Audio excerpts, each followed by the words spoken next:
So Shmuel said ultimately again that collateral represents a form of payment of the debt, and therefore when the lender loses the collateral, he loses the ability, or he no longer has the ability to collect anything else. Shmuel's novelty was what? Was that even if the collateral is dramatically different in value than the actual loan itself, nevertheless it appears that when a lender accepts collateral, he accepts that collateral as repayment independent of the value of the actual loan itself. Lose the collateral, lose the ability to achieve any additional level of repayment. So we'll say now we're up to the Naradoim. Naradoy Yomri, so we'll say this is 2, 4, 6, 8, 10, 12, 13 lines are from the bottom. Naradoy Yomri, Afilu Kata Vinaska.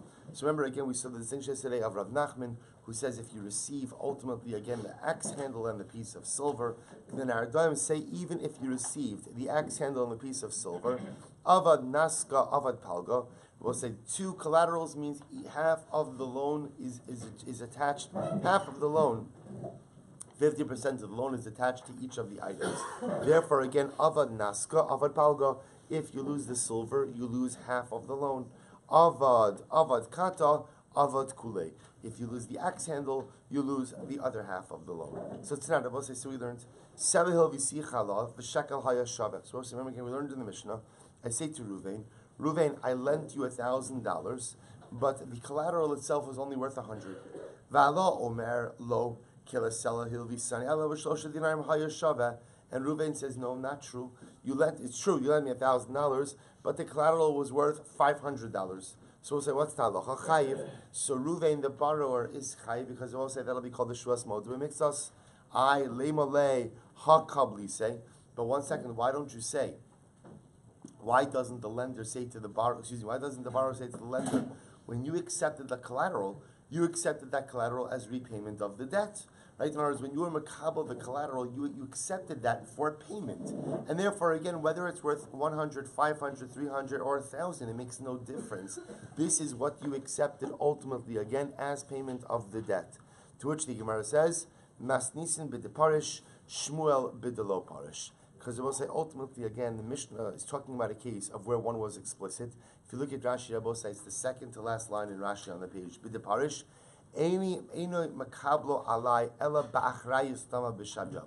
Both say the case of the Mishnah is as follows, where the lender makes the following declarative statement: I am accepting this collateral for its value. For its value. In other words, we'll say, so I am not accepting this collateral as a form of repayment of the debt. Now we'll discuss, by the way, what exactly that means. Meaning we've always assumed that collateral is usually something that can be used as a form of repayment in the event that the borrower is unable to pay cash. So if you don't hold that way, we'll discuss ultimately what collateral is there to accomplish. But the point that the Gemara is making over here is as follows. The Mishnah's case, Rabosai, is where the lender explicitly says, I am accepting this collateral, but I'm not accepting it ultimately again as a form of repayment. Rather, my liability for this item is capped at its actual value. As opposed to the case of Shmuel, Rabosai, where in the case of Shmuel, the lender does not make that distinction. The lender doesn't make the distinction. Rather, again, the lender just accepts it. So it appears that when the lender accepts it, then halacha l'maisa, again, he accepts it as full repayment of the debt. We'll see what the halacha is in just a moment. So the Gemara goes weiter. The Gemara says, limit tanoi. So the truth is, maybe this is machlokes. So we'll say, see here the machlokes, it is a fundamental discussion about the nature of the relationship between a lender and collateral. Is collateral there as a form of repayment, or is collateral there as something else? Now, there's something else we'll see could mean what? Maybe collateral is just there as a reminder of the debt, right? That collateral is there as a tangible reminder of the fact that I lent Ruvain money. How was a reminder that I lent Ruvain money? Why else is Ruvain's watch in my house? Right? Ruvain's watch is not because I lent you money. What's the nafkamina? Rabbi say nafkamina is exactly this kind of case where the collateral is lost. Do we say when collateral is lost, ability to reclaim or recoup repayment is lost as well? Or no? When collateral is lost, I as the lender, I'm on the hook for the value of the collateral. But I have not lost repayment at all. So we'll say if somebody lends his friend money, I lend Ruvain money on the mashkon, right, with collateral, and now the collateral is lost. So we'll say, what's the halacha? Yishava v'yito esma osav. So we'll say ultimately again he swears, right? Meaning the he over here in this case is me, the lender. I swear, right? Rashi says Yishava sha'avdo v'yitas chavo. I swear ultimately again that I lost the collateral, and I go ahead and I collect my money. Divrei Rabbi Eliezer. So we'll say these are the words of Rabbi Eliezer. So again, we'll say again, Rabbi Eliezer Shita, I lose the collateral, I swear that I lost it, and I collect my debt. Rabbi Kiva Omer, Yochel hu sheyomar lo, klum hilvisani ela ala mashkon, avad mashkon, avad ma'osecha. Comes along Rabbi Kiva, and Rabbi Kiva says, listen, if I lose the mashkon, the borrower, Ruvain, the borrower can say to me, listen, Silber, you lent me money with the mashkon, the collateral. When you lose the collateral, then what? You lose the ability to collect the debt. Aval, hamalva elef zuz b'shtar v'niach mashkon biado. But I will say, if I lent Reuven 1,000 zuz, $1,000, and there's a document, but there's also a mashkon, Reuven also gave me collateral. Divrei hakol avad hamashkon avdu ma'osav. Everyone will agree that if I lose the mashkon, then ultimately, again, I lose the ability to collect the debt. So I will say, see, here's what we have so far. So again, in a regular case where I go ahead and I lend Ruvain money, and there's a mashkon, I now go ahead and lose the mashkon. What's the halacha? Rabbi Eliezer says, I, the lender, take a shvua that I lost the mashkon, and I collect my debt. Rabbi Akiva says, nope, you lost the mashkon, you lost the ability to collect. The mashkon represents repayment, and therefore, again, you can't go ahead and reclaim any kind of repayment. So we'll say, the fundamental machlokus in Rabbi Akiva and Rabbi Eliezer is what? Is the nature of mashkon. Is mashkon a form of repayment, or is it just some type of security? Rabbi Eliezer clearly holds it's just a form of security. Therefore, if I lose it, I swear that I lost it and I collect my debt. Rabbi Akiva says, no, once it's a form of repayment. Therefore, once you lose it, you lose the ability to repay. However, the Gemara then says, everyone agrees that if I lend Reuven $1,000, the loan was recorded in a document, but he also gives me mashkon. In that case, everyone agrees that if I lose the mashkon, I lose the money. So Gemara says, okay, hey Chidami, what's the case here? The shavi shir zuzi. So if the value of the mashkon was the value of the debt, so I lent Reuven $1,000 and he gave me $1,000 mashkon, then fine. Then the Gemara says, top of mem dalar rabosai, my taime de Rabbi Eliezer. The Rabbi say ultimately again, then what is the logic of Rabbi Eliezer? Meaning, why would Rabbi Eliezer hold that lemaisa again? That why would Rabbi Eliezer hold that I have the ability to go ahead and collect my debt? Meaning, if at the end of the day the value of the mashkon was the value of the actual debt, then lemaisa again, once I lose the mashkon, I should lose the ability to collect. Yes, what did Rabbi Eliezer say? I swear that I lost. Bless you. I swear that I lost the mashkon. I can still collect the debt. Elalav b'delo shavi shir zuzi. Rather, it has to be ultimately again that the value of the mashkon is not the value of the actual loan itself, and therefore ub'dishmuel kamiflagi. And therefore, we'll say the point of the machlokas over here is the sheet of Shmuel. Shmuel is the one who said before that when you accept collateral, you accept collateral as the value of the debt, and therefore, according to Shmuel, if the lender loses the collateral, then what? You lose the ability to collect anything more on the debt. So maybe that's what they're arguing about. To which the Gemara says, lo, bidelo shavi. So it says the Gemara, everyone agrees that what?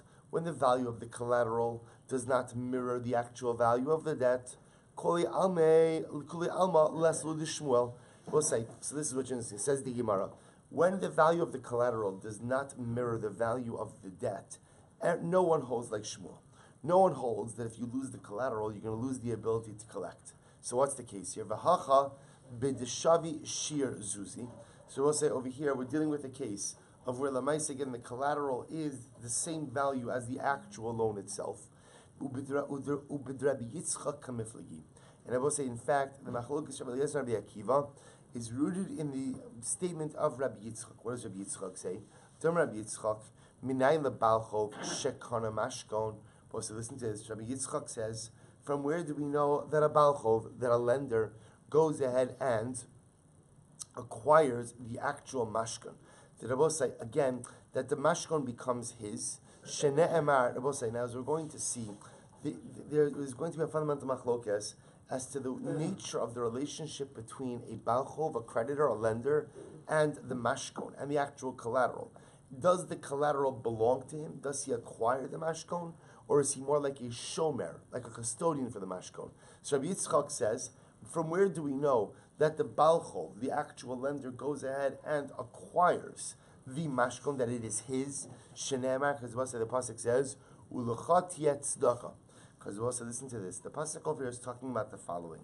This is talking about that if I seize an object as collateral, and let's say again the person is impoverished, the borrower is poor, so the collateral is something that he needs. For example, I take his pajamas as collateral. So what does the Torah say?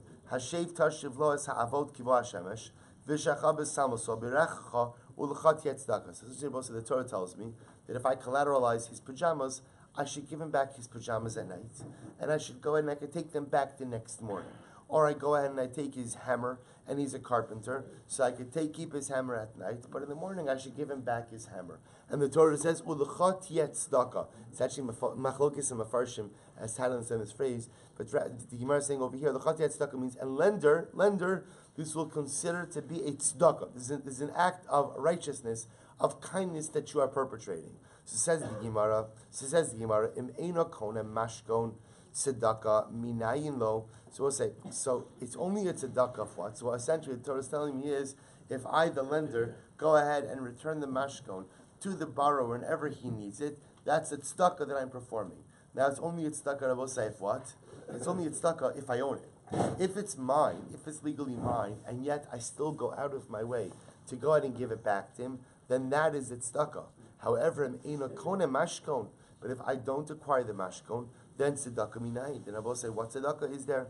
Mikan, from what do we learn from here? Mikan, the balchov shekana mashkon. From here we learn, says Rabbi Yitzchak, that ultimately, again, the balchov, the creditor, the lender, actually acquires the mashkon. To which the Gemara says, Leima, to Rabbi Yitzchak tanohi. Maybe the statement of Rabbi Yitzchak, I will say, is in fact a machlokes tanon. How so? So says the Gemara v'tizbra, Eimar dam Rabbi Yitzchak, Shemashkono Shelo B'Shas Hava. This is interesting. So when does Rabbi Yitzchak say Yeshita that a balchov actually acquires ownership over the mashkon? That's only Shemashachno Shelo B'Shas Hava. That's only Rabbi say when the mashkon was given, not at the time that the actual loan was made. However, Mashachno B'Shas Hava Mi Amar, does Rabbi Yitzchak say that the lender acquires the mashkon if the mashkon was given at the time of the debt? Now, I'll look at Rashi for just a moment. Emar der Rabbi Yitzchak Shemashachno B'Shelo B'Shas Halva. Also, when does Rabbi Yitzchak say that the balchov acquires the mashkon? That's only when the mashkon was given later on, after the debt was made. Why? Look at Rashi. Kigon al yidei bezdin. Rashi says, the last Rashi on the page. Debahachi mishtaikra dichsiv le'elminei bachutz ta'amot va'ish va'amar zesh liach bezdin. So listen to this. So the Gemara says, from the context of the Pesukim, it sounds like over here what's happening in this case is that Lamaisa, this is talking about a situation where Beis Din gave the lender this mashkon after the loan was made. Sometime after the loan was made, Beis Din, for some reason, awarded the lender the mashkon. So we'll say that's when Rabbi Yitzchak says that the balchov acquires the mashkon. But perhaps it's possible that what? That when the mashkon is given at the time of the loan itself, the balchov does not acquire it. Now we'll say, so obviously the underlying question over here is, if a balchov doesn't acquire a mashkon, then ultimately, again, what is the power of that mashkon? So we'll get to that in just a moment. But the Gemara is just suggesting over here, and this really just based on the context of the Pesukim, that Lamaisa, again, since the Torah is talking about a situation where it sounds like Beis Din is giving the lender a mashkon, perhaps one time Rabbi Yitzchak says that the balchov acquires the mashkon, is when the mashkon is awarded after, I'm using the word awarded, is given after the loan is made. But if the mashkon is given at the time of the loan itself, maybe the balchov doesn't acquire it. Shelo b'shas hava kuli amalo pligi the islu Rabbi Yitzchak. To which the Gemara says, I'm sorry, I skipped. Ella, but Amar dar Rabbi Yitzchak shemashachnu shelo b'shas hava. When does Rabbi Yitzchak say Yeshita? That's when the mashkon was given later, after the actual loan was made. However, mashachnu b'shas hava mi amar. But again, at the time that collateral was given, at the time the loan was made, who says that Rabbi Yitzchak holds that the balchov acquires it? Ella, mashachnu shelo b'shas hava also. Rather, I will say, if the mashkon was given not at the time the loan was made, in other words, the mashkon was given after the loan was made, everyone will agree that we hold of the Shita of Rabbi Yitzchak. Right? Everyone will agree that Lamaisa, again, we subscribe to Rabbi Yitzchak, namely that the Balchol is Kona the Mashkon. V'hacha, b'mashachna b'shas hava'aso, u'b'shomer aveda kamifligir. Rabbi say, watch this. This is really interesting. Here, what's the machlokes? The machlokes, Rabbi say, is about the following case. I lend Ruvain money. I lend him $1,000. At the time of the loan, there was no mashkon given. Right? Excuse me, I take that back. At the time of the loan, a mashkon was given. Because also remember, the other case, which is I lent Ruvain $1,000 and then a week later, a month later, whatever it is, I'm given a mashkon. At this point, the Gemara is assuming everyone agrees with Rabbi Yitzchak, which we'll discuss. Everyone agrees with Rabbi Yitzchak that the lender will in fact acquire the actual mashkon itself.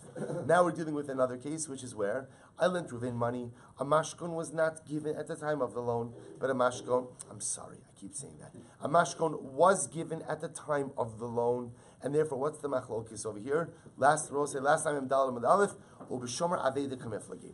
And I will say the machlokis over here is regarding a shomer aveda. And I will say shomer aveda literally is someone who finds a lost object and is now watching that object as he seeks out the owner.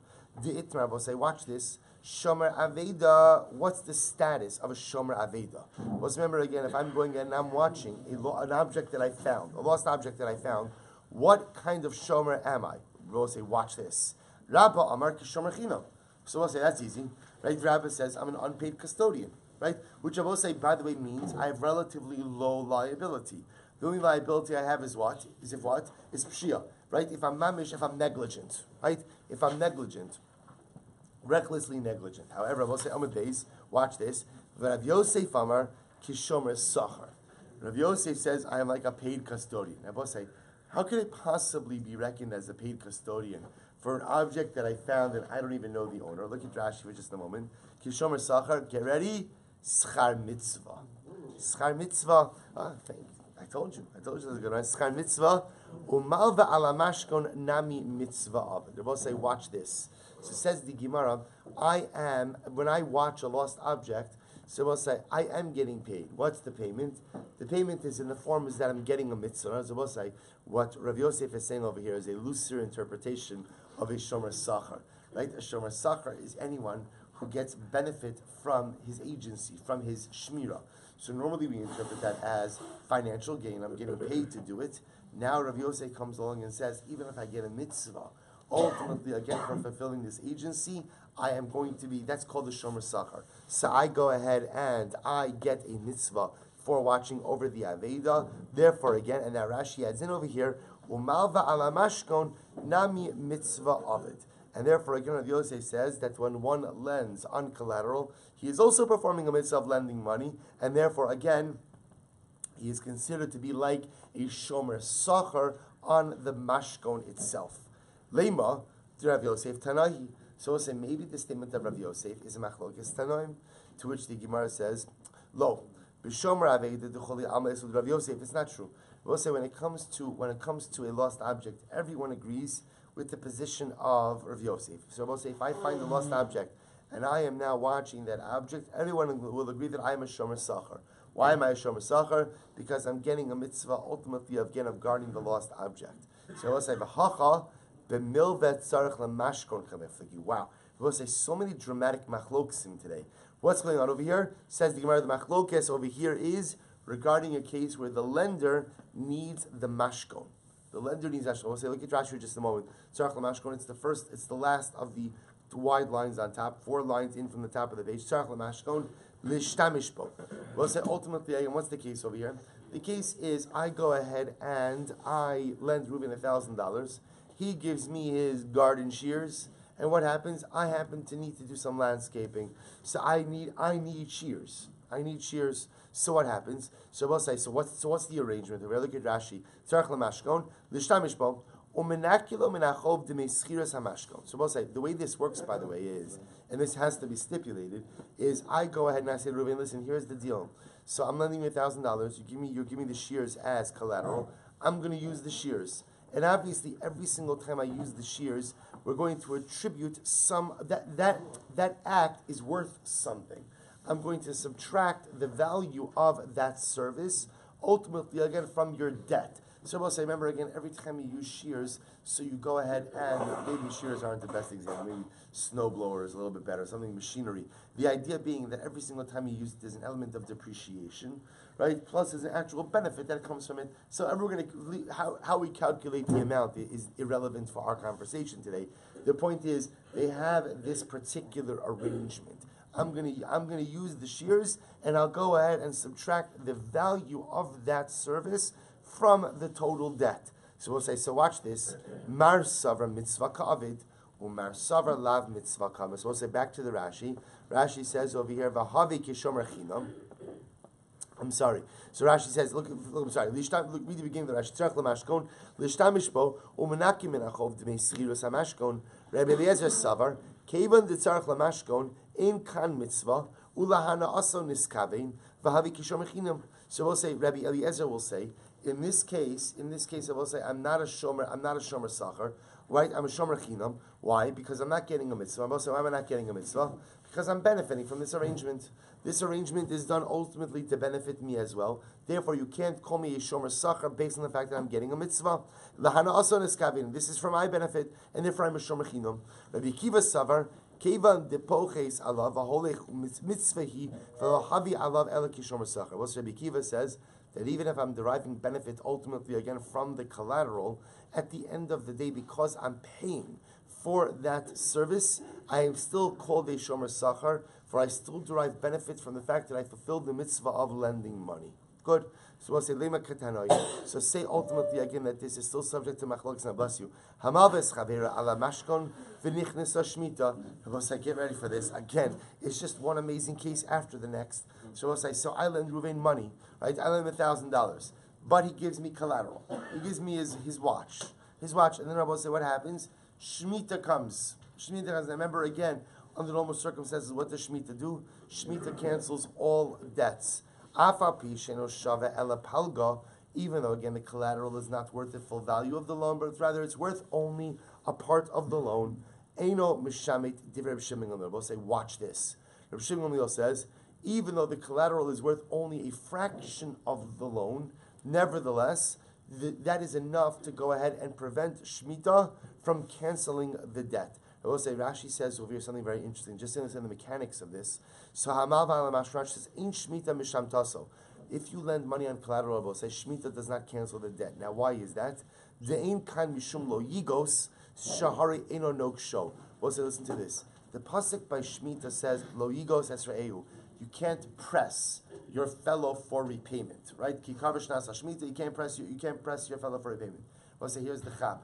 If I have collateral, then what? I don't have to press anyone for anything. Why not? Because I've got an object that represents the value or represents some type of repayment. Therefore, we'll say that's the logic. And by the way, paskin like that halacha lamaisa. If I lend money to someone, I lend $1,000 to Ruvain, and Ruvain gives me his Rolex. Let's assume it's comparable value right now. So we'll say the halacha is Shemitah does not cancel that debt. Because because I already have collateral, it's as if that debt is in a state of quasi-collection, and therefore Shemitah does not cancel it. Okay, so we'll say, the Shaila then comes up, so that's easy to understand in a case where what? Where the collateral is worth pretty much the value of the debt itself. What about where the collateral is not worth the value of the debt, right? I go ahead and I lend him $1,000 and he gives me, he gives me another object that's worth $500. So we'll say, so the shaila is now, does that collateral prevent Shemitah from still canceling the debt? So we'll say, watch this. So let's read the Gemara again. I lend Ruben $1,000, he gives me a mashkon, and Shemitah comes, even though I lend him $1,000, and the mashkon itself is worth only $500, Eino Mishamit. I will say, Shemitah will not cancel the debt. Divrei Rabbi Shimon Gamliel.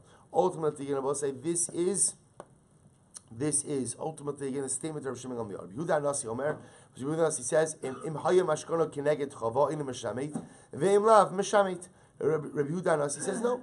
If the mashkon is the value of the debt, then Shemitah doesn't cancel. But if the mashkon is less than the value of the debt, then what? Shemitah cancels. So Gemara says, "My eina mishamit tekamar Tanakama." I will say, what is it when ultimately again the Tanakama said that if I lend the money ala mashkon, that Shemitah is not Mishamit. What does that mean? Ilema Kinegdo, if you want to say that ultimately it means that Shemitah doesn't cancel the amount of the debt that corresponds to the value of the mashkon. Michlad Rabbi Yehuda Hanasi Savar Kinegdo Nami Mishamit. Could it be that Rabbi Yehuda Hanasi would hold that Rabbi say that Shemitah ultimately again would go ahead and what? Would go ahead and Lemaisa cancel out even the part of the debt that corresponds to the value of the mashkon. Ella amai tafis mashkon. If that's the case, then what good is holding on to mashkon?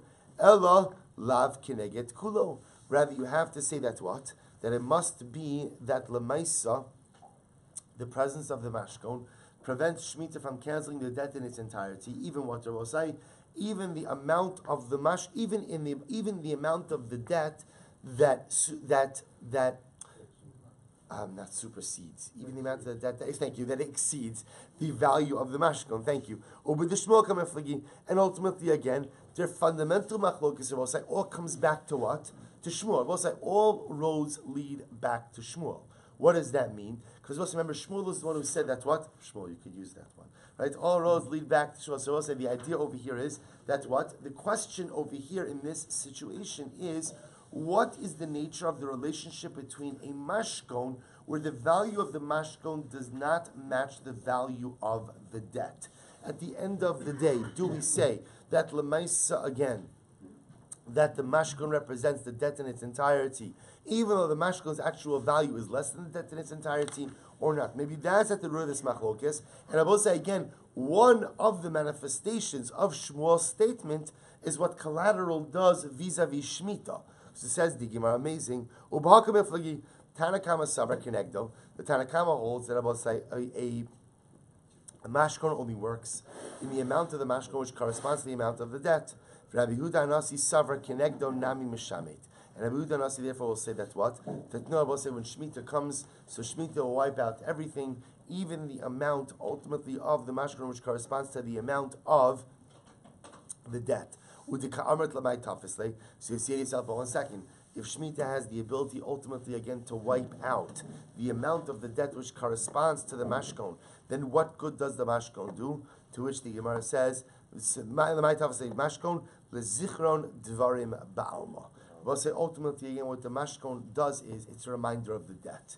The Rabbi say again the mashkon is a tangible, valuable reminder ultimately of the fact that I went ahead and I lent Reuven money, but in no way does it represent some unit of collection. So therefore I will say this ultimately again is what we are left with. So first of all, so let's go back. So how do we paskin, I will say? In general, when it comes to mashkon, so what is the role of mashkon when it comes to collection of the debt? So we'll say, listen to this. So the Shulchan Aruch paskins, this is in Choshen Mishpat, Simin Ayin Beis Sif Beis, the Ramah. So listen to the Ramah says, the impiresh varim b'shas halva shemekabel hamashkon b'chol achof afilum kibel kata de magla ba'alfei zuzei avad hamashkon avad hakos. So we'll say we accept Shmuel's position, but with a modification, or with a we'll call it modification is the right word. So we'll say, remember again, Shmuel makes a blanket statement. Shmuel says that when I as the lender receive the mashkon, then what? I accept that mashkon as the full value of the debt. Even if what? Even if it's clear that the mashkon is worth much less than the debt. The Ramah says, no, that's not how it works. The way it works is as follows. If I go ahead and I lend $1,000 to Reuven, Reuven gives me a mashkon. If I say, Reuven, I hereby accept this mashkon as potential repayment of the debt, then what? Then the mashkon ultimately again stands in lieu of repayment, which also means as follows. Means number one, that in the event that Reuven defaults on the loan, obviously I have the mashkon. What else does it mean? If I lose the mashkon, then what?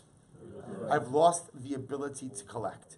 But I will say that is only true if I explicitly articulate that. If I do not explicitly articulate that, and then what? He gives me a mashkon, then I will say, how do we view that mashkon? That mashkon ultimately has value, but it does not represent repayment of the debt. Therefore, what I will say, if I, the lender, lose the mashkon, what's the halacha? I have to pay him back. What do I have to pay him back?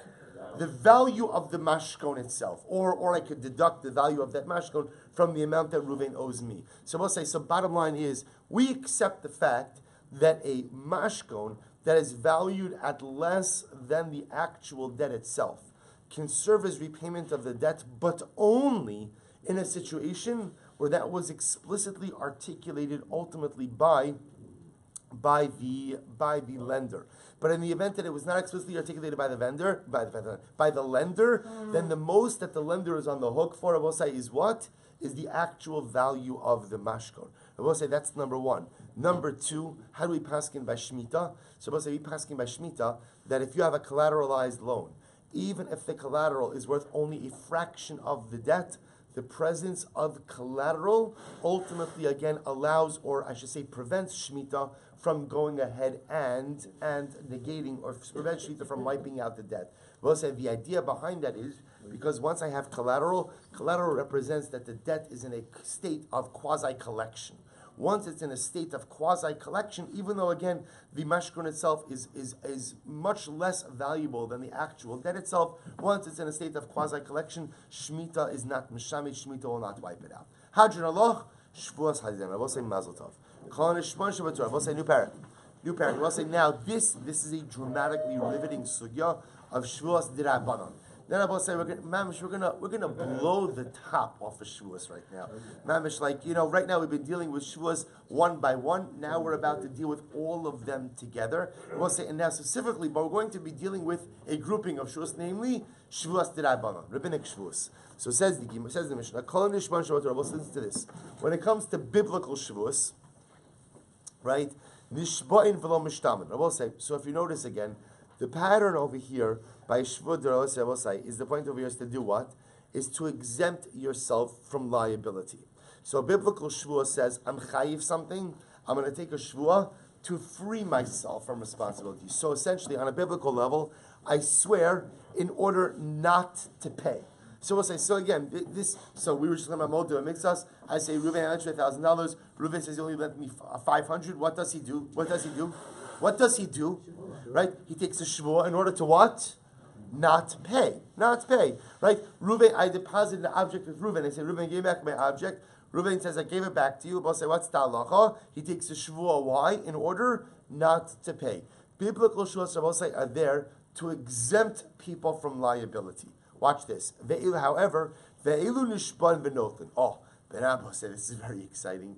Now we're introducing a new category, a new kadra of Shevuos, which I will say in this rabbinic category, in this rabbinic rubric. So what happens? You swear in order to go ahead and take money. So we'll say here, I'm swearing in order to get paid. I'm swearing in order to collect money. What are the examples of this? So first of all, we'll just run through the list and the Mishnah is going to break them down. Hasachir, hanigzal, hanechbal, shekinegdo ala shvua, v'chen vani al pinkaso. Fine. So we'll say. So what are all these cases? Now, I want to point out. If you look at Rashi, 4 lines down in the new Mishnah, we'll say these are all rabbinic shvuos where the rabbis instituted that these people will swear in order to collect payment. We'll say. So watch this. Watch these cases. Hasachir ketzah. We'll say, what's the case of the sachir? We'll say, sachir means a hired worker. We'll say, this is an incredible case. Amar lo, teimli schari sheyesh li biyadecha. We'll say, I work for Reuven. I say, Reuven, right? I'm a day. We'll say, this case works best for like a day laborer. I'm a day laborer. So what happens? I say, Reuven, please go ahead and pay me my wage. Right? I work today. Pay me my wage. Sheyesh li biyadecha. Hu omer nasati. Reuven says, I paid you already. And I say, I don't know what you're talking about because I didn't get paid. Right? So again, in this case, Reuven, my employer is saying you paid me. I'm saying I never got paid. So I say, what's the halacha? Hu nishba v'notel. We'll say the halacha is I, the laborer, I, the worker, take a shvuah that I never got paid, and what? And I collect my salary. So I swear that I never got paid and I collect my salary. Rabbi Huda says, well, this is amazing. Rabbi Huda says, no, there has to be some type of partial admission. For example, Ketzad, Amar lo teimli schari chamishim dinar. I say, Reuven, I work today, you owe me 50 dinar. Sheish biyadecha. V'hu omer, hiskabalta dinar zav. Reuven says essentially, I already paid you 30. So also Rabbi Yehuda holds that these Shevuos are only Shevuos. Rabbi Yehuda is kind of making them like Modeh Miktsas cases. That in Modeh Miktsas cases, I'm claiming you owe me today's wages. Reuven says, I paid you part of the wage. I swear regarding the remainder and take it. Now, both say the important part. Now, we'll discuss this machlokes in the Gemara. But the point of the Rabbosai is, remember, this is a rabbinic Shevuah that is structured so that I swear in order to collect. I swear because I want to get money. Nigzal. Rabbosai, what's the case of a stolen object? Hayu me'idin also. Listen to this case. Shenichnas lebeis lamashkena shlabishus. Supposed to say, watch this. I lent Reuven money. Now I decided I'm getting a little bit nervous that he's a flight risk or whatever it is. I decide to go into his house. I'm not breaking in. I'm letting myself in. Right. So what happens? I go ahead. This is my sibachol yom. Right. So I have people let themselves in. So I say. So what happens? So I go ahead and I walk into his house. Lemashkino shelo b'shus. I walk in to go ahead and take something without rishus. Hu omer kelai natalta. So Reuven claims, listen, you took my object. V'hu omer lo natalti. And I say, listen, I didn't take anything. I don't know what you're talking about. Hu nishpa v'notel. Ultimately, again, I'll say what could happen. So Reuven, who is the supposed aggrieved party, right? He says that I claim the mashkun. He takes a shvuah in order to go ahead and what? Take back the object. Rabbi Yehuda says, Ashetesha miktas hodah.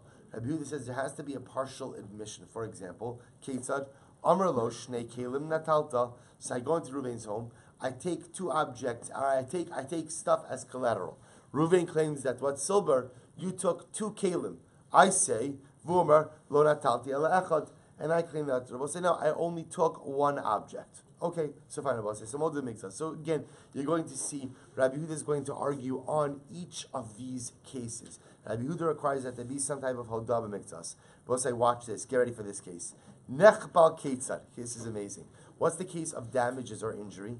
So hayu me'idin also shenichnas tachas yado shalim the yotza chavu. We'll say, watch this. So I went to meet with Reuven. And witnesses testify that before Reuven met with me, he was perfectly healthy and fine. But then when he came out of the meeting, what happened? He has two black eyes and a broken arm. So va'amar lo chabal bi, and Reuven says, that's what Silber beat me up. Va'omer lo chabalti. I say to him, you tripped, right? You walked into the doorknob. Whatever it is. I didn't do anything. I don't know what you're talking about. So I say, what's the halacha? Harizen nishba v'notel. Reuven can take a shura bosai, and what? He can take a shvuah, and ultimately, again, collect damages. Rabbi Yehuda says, again, I will say same thing. Ad shetei sham miktsas hodah. Rabbi Yehuda requires that there be some type of partial admission. I will say, what's the case of partial admission? Ketzad amar lo chavalta bishtayim. I will say, listen to this. So Reuven will say, you broke both my arms, right? You gave me two injuries. V'halo omer lo chavalti lecha ela achas. And I will say, what do I say? I say, I only went ahead and damaged you in one way. So we'll say, so let's, if I know it, we'll stop over here. We'll pick up Emirat Hashem with Shekinah Gdol HaShvuah, Emirat Hashem tomorrow. How's about this Picardon business? It's so simple. You've got Picardon, collection, that goes over.